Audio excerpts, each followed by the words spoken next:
What's up, man? Just wanted to say some quick things. Great video. I agree with everything you said. Uh, Sergio Martinez put on a brilliant display of his talent, and I'm really glad that Dan Rafael of ESPN actually, you know, even in a loss, uh, hired him in his rankings. So that's great, and I think it's safe to say that his stock has gone up, even though he has again lost. I wanted to say number one, I've been searching diligently on YouTube to try to find the fight. I did not have any luck, um, I guess initially, but I did find one channel that has the fight. Not only does it have the fight, but it also has both fighters post-fight uh, interviews. I wanted to share that with you. The username here on YouTube is Live Showgirls.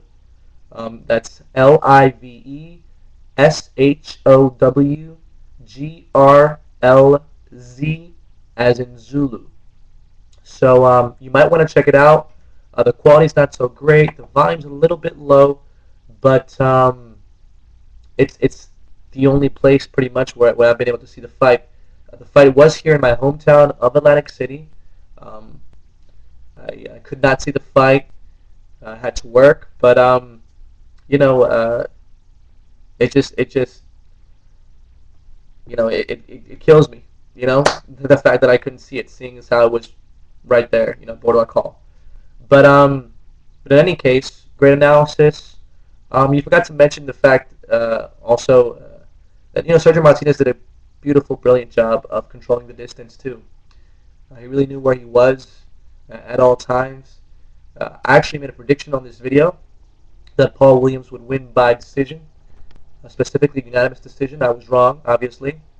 I did not underestimate Sergio Martinez. I knew what he was capable of, but as you notice, Sergio has a tendency to keep his hands down to his side. I thought that Paul Williams would tag him and maybe even KO him. I chose decision. Well, actually, I didn't choose specifically. I said it depended which Sergio Martinez showed up. If he kept his hands down, Paul Williams had the potential of KOing him. But either way, Paul Williams would outpoint him in a very convincing fashion. I was wrong. Great call. You said it was too close to call, not to bet on it. Kudos. I really want to know what you think would happen if these two got together again. Obviously, um, I want to know if you think that Paul Williams would come out boxing versus making it a war, because he chose to make it a war. You know very well that Paul Williams can box. He didn't do it, but nevertheless it was very entertaining for us as boxing enthusiasts. Um, but I want to know what you think. I mean, do you think it'll even make a difference whether he decides to box uh, or brawl again? Do you think that Sergio Martinez is still going to win? Because the fight could have gone either way. I scored it a draw, by the way. Um, everyone gets caught up in the hoopla, giving Sergio Martinez a lot of praise, which he deserves all the praise and all the recognition. Um, you know, I mean, Vernon Forrest, did everything in his power not to fight this man. You know, we all know that he's a true champion. Both of them are, but not to take anything away from Martinez, but I mean, Paul Williams showed the heart of a lion as well. His heart will never be questioned from this point on. And it's very easy to lose yourself in the magnificence or lose oneself in the magnificence of Sergio Martinez's brilliant display of counter punching and mastery of the sweet science. And as you probably already know, Jim Lampley, he had mentioned that Sergio Martinez took up boxing when he was just 19 years old, and he didn't get serious uh, with it until he was 21.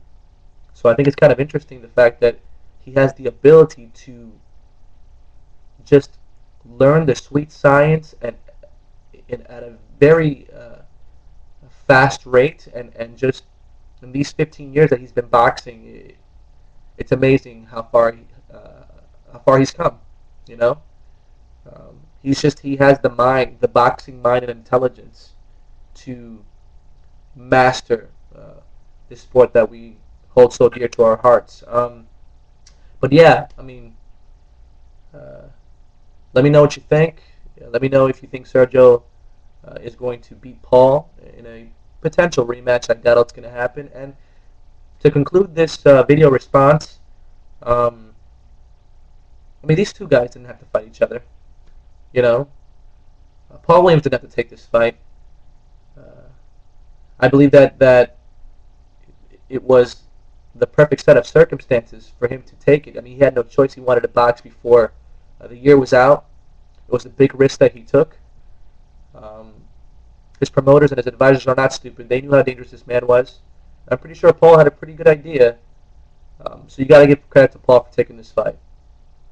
Um, absolutely. I mean, remember, Paul Williams did very well in the fight as well.